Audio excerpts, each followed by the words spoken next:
بسم اللہ الرحمن الرحیم ولا يزاد على هذا الا عند ابن مسعود رضی اللہ تعالی عنہ فإن عنده تعود الى احد وثلاثین، اور اضافہ نہیں کیا جائے گا اس پر مگر امام حضرت ابن مسعود رضی اللہ تعالی عنہ کے نزدیک، بے شک ان کے نزدیک 31 تک عول آئے گا، 24 کا عبارت اور اس کا ترجمہ ہوا۔ اس مسئلے کو سمجھیے، میں نے آپ سے گزشتہ سبق سے پیوستہ سبق میں وعدہ کیا تھا کہ 24 کا عول 24 کا عول 27 آتا ہے، صرف 27 آتا ہے، لیکن یہ عند الجمہور ہے اور عند الاحناف ہے۔ حضرت ابن مسعود رضی اللہ تعالی عنہ کے نزدیک 24 کا عول 27 کے علاوہ 31 تک بھی آتا ہے۔ تو میں نے آپ سے وعدہ یہ کیا تھا کہ گزشتہ سبق سے پیوستہ سبق میں کہ انشاءاللہ میں حضرت ابن مسعود رضی اللہ تعالی عنہ کے نزدیک 24 کا عول جو 31 تک آتا ہے وہ اگلے سبق میں آپ کو سمجھاؤں گا۔ تو اب وہ اگلا سبق آ چکا ہے، تو آج کے سبق میں یہی سمجھاؤں گا کہ 24 کا عول 27 کے علاوہ 31 تک کیسے آتا ہے۔ تو آپ سب سے پہلے بلیک بورڈ میں یہ ایک نقشہ دیکھیے۔ میت ہے، میت کا نام ناصر ہے۔ اچھا، وارثین میں بیوی، ماں، 2 حقیقی بہن، 2 اخیافی بہن، ایک بیٹا جو کہ کافر ہے۔ بیوی کو کیا ملے گا بھائی؟ بیوی کو ربع ملے گا۔ بیوی کو کیا مل رہا ہے بھائی؟ ربع مل رہا ہے، جیسا کہ میں نے لکھا۔ ربع کیوں مل رہا ہے؟ سمن کیوں نہیں ملا؟ حالانکہ ناصر کی اولاد میں اس کا بیٹا بھی موجود ہے، اور اگر بیوی کے ساتھ اولاد بھی موجود ہو تو اس صورت میں بیوی کو ربع نہیں بلکہ سمن ملتا ہے۔ ربع تو اس وقت ملے گا بیوی کو جبکہ بیوی کے ساتھ کوئی اولاد نہ ہو، تو اس صورت میں بیوی کو سمن ملنا چاہیے تھا۔ مفتی صاحب آپ نے ربع کیوں دیا بیوی کو؟ جواب اس کا یہ ہے کہ آپ نے بہت پہلے یہ پڑھا ہے موانع ارث کا بیان۔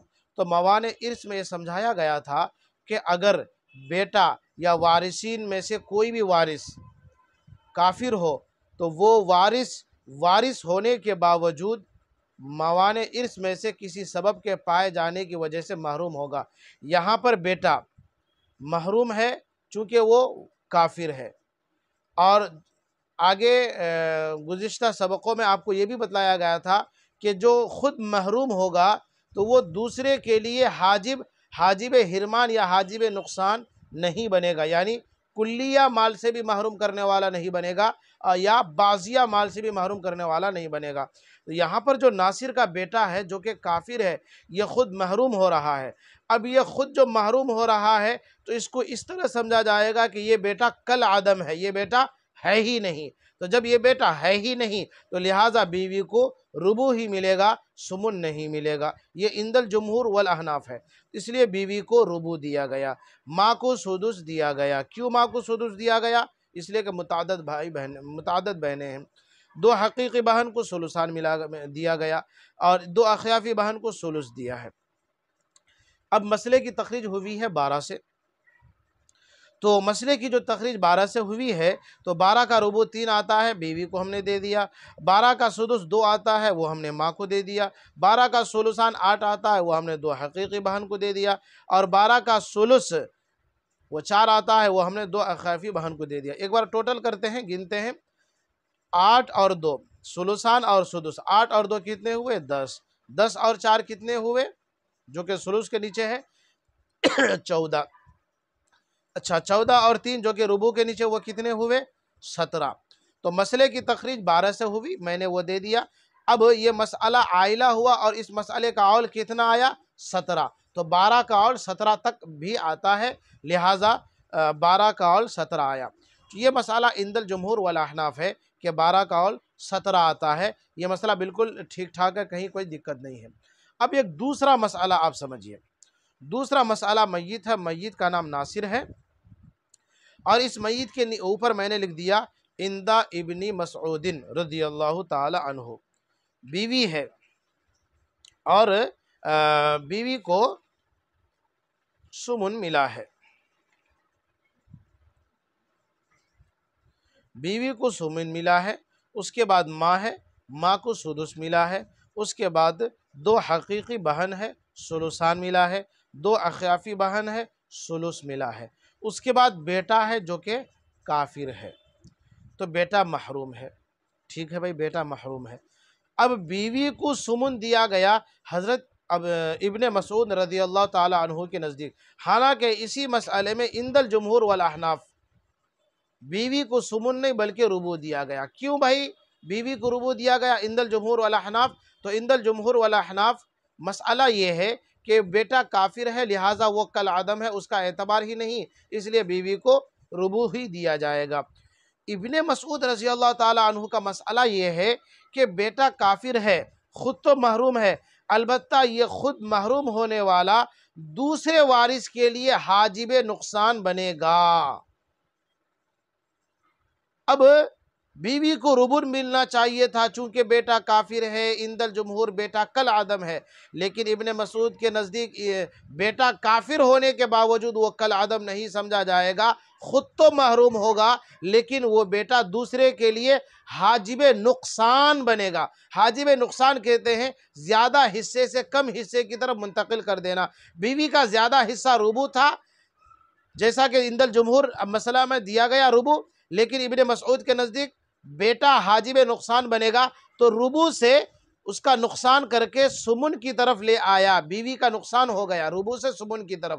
تو ابن مسعود رضی اللہ تعالیٰ عنہ کا یہی مسئلہ ہے کہ جو حاجب ہوگا، جیسا کہ بیٹا کافر ہونے کی وجہ سے محجوب جو ہوگا، بیٹا جو کافر ہے وہ محروم ہے، محجوب ہے، یہ جو محروم ہے تو یہ خود تو محروم ہے، البتہ دوسرے کے لیے بھی نقصان کا ذریعہ بنے گا، یعنی حاجب بحجب نقصان بنے گا، تو لہٰذا اس وجہ سے بیوی کو ربو نہیں بلکہ سمن دیا گیا۔ اب یہیں سے پورا مسئلہ بگڑا ہے، یا یوں کہیے کہ یہیں سے کھیلا ہو گیا۔ کھیلا کیا ہوا؟ کھیلا یہی ہوا کہ جب حضرت ابن مسعود رضی اللہ تعالیٰ عنہ بیٹا کو حاجب نقصان مانتے ہیں کافر ہونے کے باوجود، کافر ہونے کے باوجود، محروم ہونے کے باوجود، بیٹا خود تو محروم ہوگا لیکن دوسرے کے لیے بھی نقصان کا ذریعہ بنے گا، تو اس لیے بیوی کو سمن دیا گیا اس کافر بیٹے کی وجہ سے۔ اور جمہور علماء اور احناف کہتے ہیں کہ جب وہ محروم ہو گیا تو وہ کل عدم ہو گیا، جب وہ کل عدم ہو گیا اس کا اعتبار ہی نہیں، اس کی گنتی نہیں، اس کا شمار نہیں، اس لیے اب یہ سمجھا جائے گا کہ بیوی کے ساتھ ناصر کی کوئی اولاد نہیں ہے، کوئی بیٹا نہیں، اس وجہ سے پہلے مسئلے میں ربو دیا گیا۔ اور ابن مسعود کہتے ہیں بیٹا خود تو محروم ہوگا لیکن دوسرے کے لیے بھی وہ نقصان کا ذریعہ بنے گا، جیسا کہ یہاں پر نقصان کا ذریعہ بنا اور بیوی کو ربو نہیں ملا بلکہ سمن ملا۔ جب بیوی کو سمن ملا اس لیے اب مسئلہ 12 سے نہیں بنے گا بلکہ مسئلہ 24 سے بنے گا، یہی کھیلا ہو گیا۔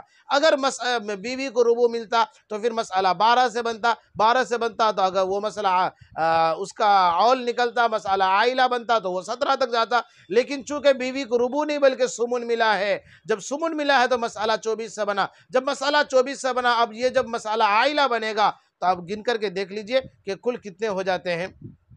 دیکھیے بیوی کو سمن مل گیا، سمن کا 24 کا سمن 3 آتا ہے وہ دے دیا گیا، اس کے بعد ماں کو سدس ملا تو سدس وہ 4 آتا ہے، 24 میں سدس 4 آتا ہے وہ دے دیا گیا، اس کے بعد سلوسان 24 کا سلوسان 16 آتا ہے وہ دے دیا گیا، اس کے بعد سلوس 24 کا وہ 8 آتا ہے وہ دے دیا گیا۔ اب آپ دیکھیے 16 اور 4، 16 اور 4 کتنے ہوئے؟ 20، 20 اور 8 کتنے ہوئے؟ 28، 28 اور 3 سمن کتنے ہوئے؟ 31۔ تو اب مسئلہ یہ عائلہ جو ہوا اس کا عول کتنا آیا؟ 31 آیا۔ تو ابن مسعود رضی اللہ تعالیٰ عنہ کے نزدیک یہی ہے کہ 24 کا اول جہاں 27 آئے گا وہیں پر 31 بھی آئے گا، اور وہ کیوں آئے گا ابھی میں نے سمجھا دیا کہ بیٹا چونکہ بیٹا خود تو محروم ہے لیکن دوسرے کے لیے نقصان کا ذریعہ بنے گا، اور احناف کے نزدیک، جمہور علماء کے نزدیک وہ کہتے ہیں کہ جب وہ محروم ہے لہٰذا وہ کل آدم ہے، اس کی گنتی نہیں، اس کا کوئی شمار نہیں، جب شمار نہیں تو بیوی کو ربع ملے گا، سمن نہیں ملے گا، جب بیوی کو ربع ملے گا تو مسئلے کی تخریج 12 سے ہوگی، جب مسئلے کی تخریج 12 سے ہوگی تو اس کا اول آئے گا 17 تک۔ لیکن ابن مسعود کے نزدیک رضی اللہ تعالیٰ عنہ، ان کے نزدیک مسئلہ 24 سے بنا۔ 24 سے کیوں بنا؟ اس لیے کہ بیٹا خود تو محروم ہے لیکن دوسرے کے لیے نقصان کا ذریعہ بنا، اور بیوی کو ربع سے سمن ملا، جب بیوی کو سمن ملا تو مسئلہ اب 12 سے نہیں بلکہ 24 سے بنے گا۔ اب چونکہ یہ مسئلہ عائلہ بھی ہے تو کل مجموعے کو ہم دیکھتے ہیں، عدد سہام کو ملا کر کے تو وہ 24 کا اول جو 27 آتا ہے تو اس سے بھی بڑھ جاتا ہے اور وہ 31 ہو جاتے ہیں، جیسے کہ ابن مسعود کے اس مسئلے میں آپ دیکھ رہے ہیں۔ اس لیے حضرت ابن مسعود رضی اللہ تعالیٰ عنہ کے نزدیک 24 کا اول 31 بھی آتا ہے۔ یہی کہنا چاہ رہے ہیں کتاب کی اس عبارت میں، الا عند ابن مسعود رضی اللہ تعالیٰ عنہ، مگر ابن مسعود رضی اللہ تعالیٰ عنہ، کیا مگر یعنی 24 کا اول صرف 27 نہیں، صرف 27 ہی آتا ہے جمہور علماء کے نزدیک، احناف کے نزدیک، مگر ابن مسعود رضی اللہ تعالیٰ عنہ کے نزدیک اس کا اول 31 تک آئے گا، جیسا کہ آپ نے ابھی بہت اچھی طرح سے سمجھ لیا ہے۔ اگر نہیں سمجھا ہے تو بتائیے گا، انشاءاللہ تمرین فرائض میں ہم آپ کو سمجھا دیں گے۔ دعا فرمائیے اللہ پاک ہماری اس محنت کو ذریعہ نجات بنائے، آمین۔ والسلام علیکم ورحمۃ اللہ وبرکاتہ۔